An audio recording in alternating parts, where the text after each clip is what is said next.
Giving our praises to Yahweh, Ba'ashem, Yahushai, Ba'ashem, Harakakwadash. Double honors to all the elders and the apostles of Great Millstone and Kwam Yashrala, rise up to the house of Israel, and all the sincere Akim keep pushing. Alright, man, hasten the day of Yahweh Ba'ashem Yahushai, and we're continuing to do just that.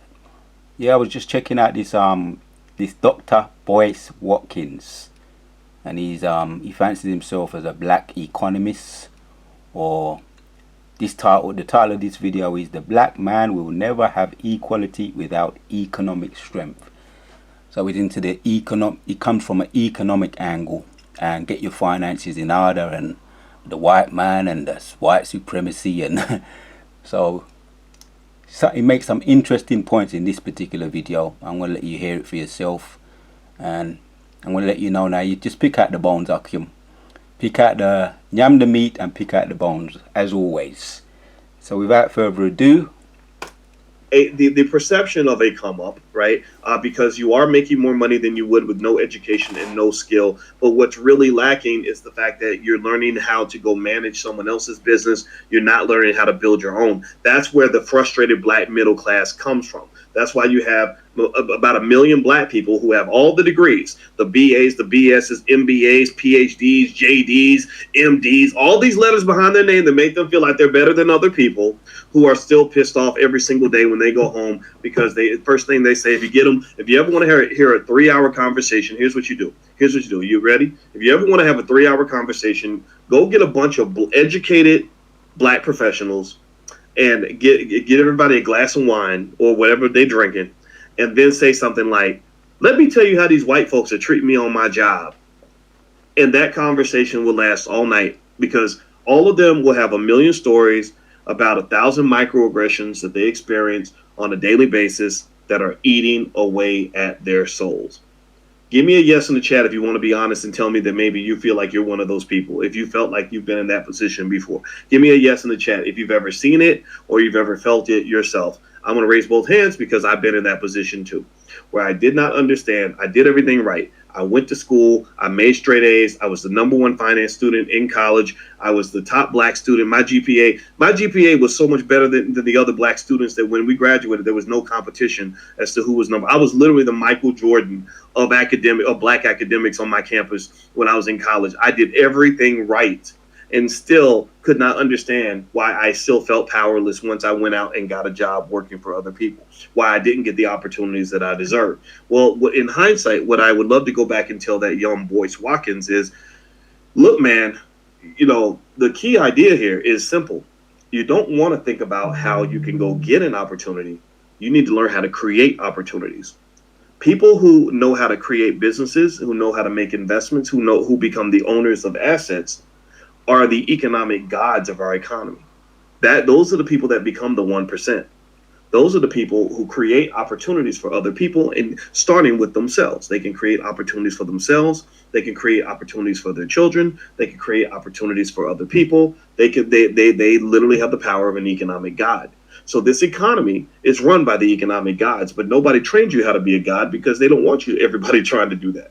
They need their workers. They need their little worker bees. They need their soldiers. That's why they shuffle you through the system and tell you that every election they say, we need to get more jobs for black people. We're going to go to hunger strike so we can get more jobs and more voting rights for black people. That's like me celebrating my wife's birthday by buying her a new vacuum cleaner, saying, baby, I love you so much. I got a new vacuum cleaner. I got some new cleaning utensils. I got you a new microwave. Baby, I love you. And she's like, but I don't want more housework. Well, baby, I love you so much. I got you some new Windex so you can wash my windows better. And I got you a toe massager so you can massage my toes and feel. Seriously, they're giving you more work. They make you feel better because, again, if you read books like Black Labor, White Wealth, see, Dr. Claude Anderson put it in black and white for you. You were trained on a very deep and subconscious level to believe that your sole purpose and reason for existing is to serve your master. That's what you've been taught to do. That's what you've been trained to do. You've been trained to be proper hoes. Like, that's it, proper economic hoes. That's the best way I can put it. Y'all know me. I got to put it plain. You were trained to be economic hoes, no differently from the way they trained the geisha girls in Japan to serve men. They trained them from the time they're little girls to make a man feel good. You rub his balls like this. You gotta, you iron his clothes. You massage his back. You tell him that he's wonderful, right? You're trained to believe that that's your sole purpose in life. No different from that lady in Coming to America. Remember that lady in Coming to America, that beautiful black woman that came along and she was Prince Hakeem's bride to be. She's your queen to be. Remember that, right? So she's coming down. She's beautiful, right? Beautiful lady. I'm just so pretty, like nice body and just woo. And she just walks up and he's like, so what do you like? And she said, whatever you like. He said, so what do you like to do? She said, whatever you like to do. Right? And why do you think she thought that way? Well, because that's how she'd been raised since birth. So he says, okay, I want you to bark like a dog. And she's like, woof. Wait, no, she says, arf, arf, arf. He says, a big dog. Woof, woof, woof. And then he says, hop on one leg. And she's like, woof, woof, woof, woof. And then he walks out of the room and she's still hopping on one leg and barking like a big dog because she's been trained to do that. So we got a whole lot of black people, millions of people, who in sync are barking like a dog and hopping on one leg. A lot of y'all Negroes out here doing exactly what that lady did in that movie. Woof, woof, woof, woof, right? And whenever the white man issues a new order, a new command from CNN or MSNBC, or the Democratic Party issues a new command, you change the tune. You do what you're told. You follow whatever the process. I need everybody to go and do this thing that I'm not even going to explain to you why you need to do it, but you're going to do it because I said you need to do it, right? And it might be related to this big issue that y'all know what I'm talking about. I'm not even going to bring it up today because I'm not judging you based on your choice. I just want your choice to be your choice, right? And a lot of people are making the choice and defending the choice without even having the tools to properly defend the choice that you made. I don't have a problem with the fact that you made a different choice from me. I have a problem with the fact that you can't even explain to me why you made that choice. You up here barking like a dog, woof, woof, woof, woof, woof, and then getting mad at the people who are not barking like you. And you're like, why are you mad at me for not barking? Well, because that's what we were told to do. That's all you have. That is all you have. Well, why? Well, because you're a white supremacist. You have pretty much, it's no different from the kids who say, we all should do it. We all got to do this. Well, why? Well, because mama said we got to do it. Or because daddy told us to. So to some extent, the reason that you have a hard time even conceptualizing what equality looks like or what power looks like is because you really see these folks as like your parents. Like they guide you. They tell you what to eat. They tell you where to send your kids to go to school. He's on point. He's on point. So far, so good. He's on point. They tell you what to put in your body. They tell you how to make your money. They tell you what success looks like. And some of us who don't know ourselves, because you don't have that knowledge yourself, don't understand these things. That's why Black history is so important. If you understand Black history, I went down to Atlanta this week and I watched a great movie by Taki Grant that everybody should see. And the movie is called Happy, Hapi, Happy. And I was there because my wife was on one of the panels. My brother Red Pill was there. I think it was Red Pill. I hope I didn't get it wrong. But I love them. I love Red Pill and Blue Pill. But sometimes I ain't gonna lie. Sometimes I get it backward. But I like those brothers. They're smart brothers. And a lot of other great people. And in this film, they were talking about all the amazing things we did 20, 30,000 years ago in ancient Kemet and Kush and these great kingdoms we had and how smart we were and how extraordinary Black people are. And it was like, wow. Like if you really know that that's where you come from, then people can't just sort of wiggle you around in every other direction. This is one of the reasons why you really should stop anybody that you see making fun of the so-called conscious Black community. Anybody you see, you ain't got to agree with everything. I'm not telling you to agree. But anytime you see somebody making fun of the Nation of Islam, just kind of check them a little bit. Like, yo, wait, hold up. At least they know who they are. Or anytime you see somebody making fun of those who are Afrocentric, right? Who are part of the diaspora, right? We know we got clowns in every category. We know this, right? But just stop and say, oh, wait a minute. At least they're trying to find out who they really are, right? Don't let anybody make fun of the Hebrew Israelites. Right. There you have it, man. You know, he's on point. With exception of a couple of things, you know, you got to understand who you are. You got to know your history, but you just got to get on the right history. You know, Afrocentric and these so-called Egyptologists. But that point there, where he's gonna go in, he's got some good, interesting things to say. Like I say, it comes from that perspective of getting your finances in order, being economically independent from the white supremacists. But it's a precept, because we notice there's more and more people coming out. Kanye West came out. What's the other guy? Sarnetta. Oh, the GMS. They're the ones that come with the 100% truth. And even Tariq Nasheed came out and he's acknowledging, you know, the MOTB, one of his previous videos, and he's actually calling it the MOTB. And he's been going in, man, bringing out a little bit more, bit by bit. So let's bring out the precept in Zephaniah 3, as the apostles always been saying for over 30 years, man. Zephaniah 3 and 19, that time is already here, and it's gonna come even more so. You know, the people shall be willing in the day of thy power, man. You know. So 19 says, behold, at that time I will undergo, and behold, at that time I will undo all the affliction thee, and I will save her that halteth, and gather her that was driven out, and I will get them praise and fame in every land where they have been put to shame. So he makes some interesting points. He brings out some very funny points as well. But I like that what do you call that? It's a very mathematical mind, or analytical mind, like Tariq Nasheed. Very analytical, can break things down very analytically or mathematically, but not spiritual as such. Great kingdoms we had and how smart we were and how extraordinary black people are.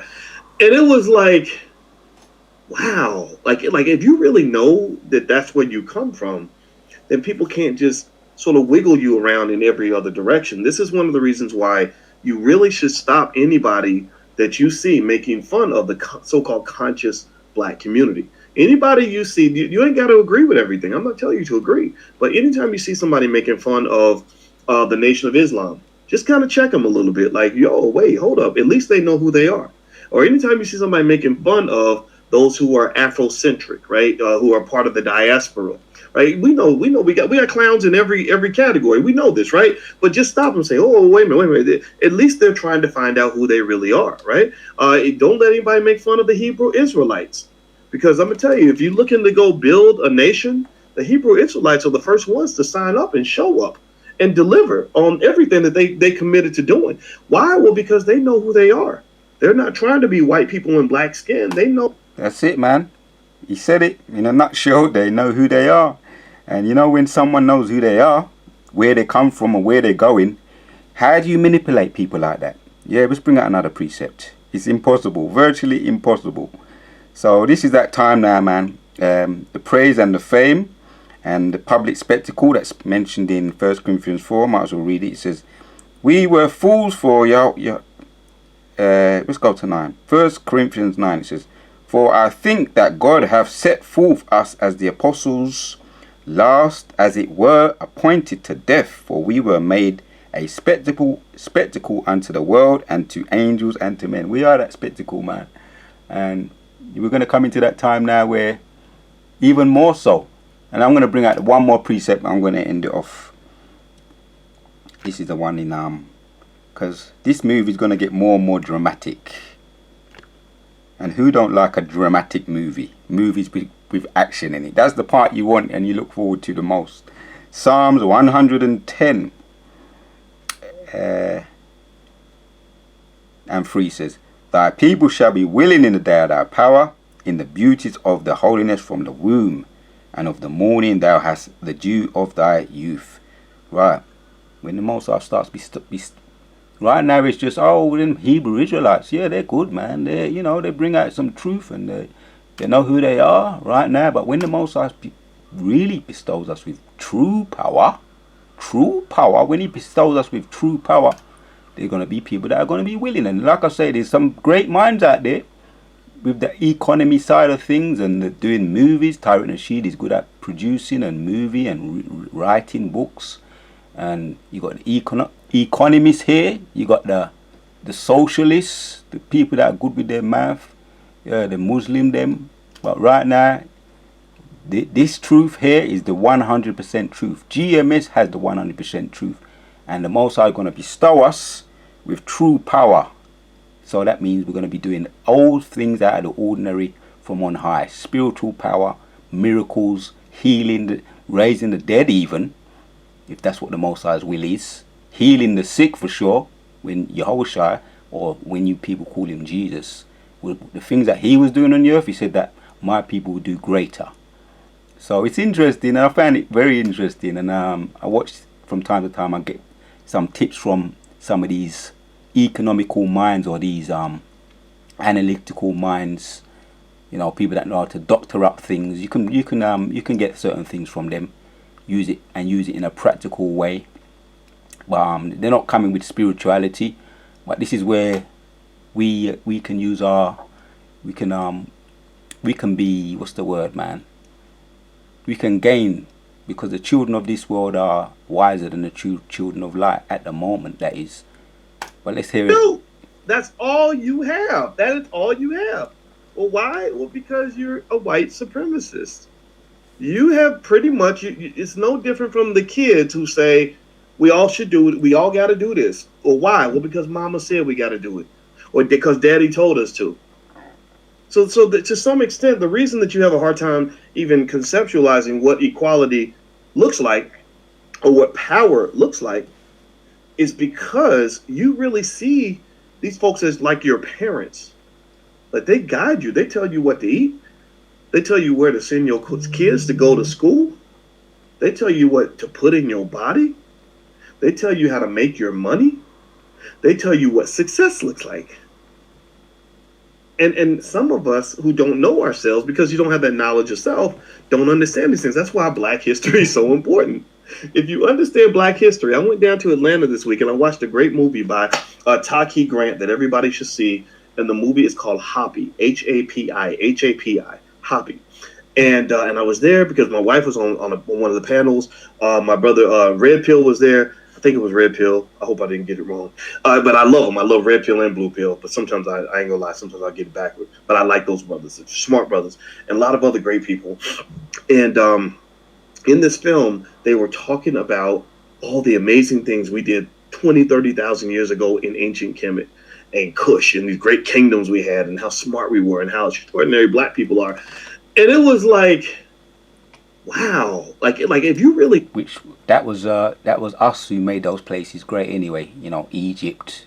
You know, to Joseph, who was in Egypt as a slave, and he was risen up to the second in command in Egypt, which was given that authority after he'd done his time in prison, 2 years in prison, and also Moses, man. So these places were made great because of Yashua Allah, the people of Israel, Yashua Allah, the children of Yashua Allah, the Israelites, what you call today.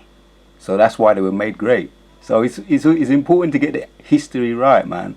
But like I say, we're picking out the bones. know that that's where you come from, then people can't just sort of wiggle you around in every other direction. This is one of the reasons why you really should stop anybody that you see making fun of the so-called conscious Black community. Anybody you see, you ain't got to agree with everything. I'm not telling you to agree. But anytime you see somebody making fun of the Nation of Islam, just kind of check them a little bit. Like, yo, wait, hold up. At least they know who they are. They're known for their discipline and their strict regiment, you know. And you can give them that. The Nation of Israel, Nation of Islam are known for their strict regiment, and they got a lot of people off drugs too in those places there in all certain states in America. You know, because they had to stick to a strict regiment and stick to that routine and keep themselves, you know, holy and healthy. So they was right on that. But they ain't got the 100% truth like GMS. But we can give credit where it's due. They got a lot of people off the street. Or anytime you see somebody making fun of those who are Afrocentric, right, who are part of the diaspora, right? We got clowns in every category. We know this, right? But just stop and say, oh, wait a minute. At least they're trying to find out who they really are, right? Don't let anybody make fun of the Hebrew Israelites, because I'm gonna tell you, if you're looking to go build a nation, the Hebrew Israelites are the first ones to sign up and show up and deliver on everything that they committed to doing. Why? Well, because they know who they are. They're not trying to be white people in black skin. They know that they have a divine purpose and capability that allows them to get off of the mainstream so they can build a better stream. Okay, so I'm not telling you to go out and become, start wearing a dashiki and carry the black fist everywhere you go and have an ankh around your neck. I'm not telling you to do any of that. Y'all don't see me do that type of stuff because some of that stuff isn't me, right? But you got to respect anybody in the community who is looking for a solution that goes beyond what is fed to you on TV. Okay? And we have the solution, man. We have the solution. Let's end it off with one more precept. We have the solution. Hebrews 10:33 says, partly whilst ye were made a gazing stock both by reproaches and afflictions, and partly whilst we became opinions of them that were so used, right? For we had compassion for me in the bonds, and took joyfully the spoiling of the good, knowing in yourselves that you have in heaven a better and endurable substance, giving our praises to Yahweh Hashem Yoshai. So whether you want it or not, you're taking your bruises now, as Yahushua did in Isaiah 53. He was bruised, and through his stripes we were made heal. We were healed through his stripes. So all what we're going through now, the mocking, the scourging, just like Yahushua, we're understudies of Yahushua, Yahushua. There's a reward, as it says there. In yourselves that ye have in heaven a better and enduring substance. Kala Yahweh Ba'Shem Yoshai. So I just wanted to make the observation and bring out some precepts. That time is coming, the praise and fame, whether you want it or not. So we got a lot to look forward to, Akim. So I want to say all praises to Yahweh Ba'Shem Yoshai for giving me the spirit to do this video. Kwam Yashuala to the house of Israel. Keep rising. Keep pushing. We're almost there. We see the prophecies coming to pass now, and Yehoratazar will continue to keep on hastening the day of Yahweh Ba'Shem Yoshai. I'll say Shalom.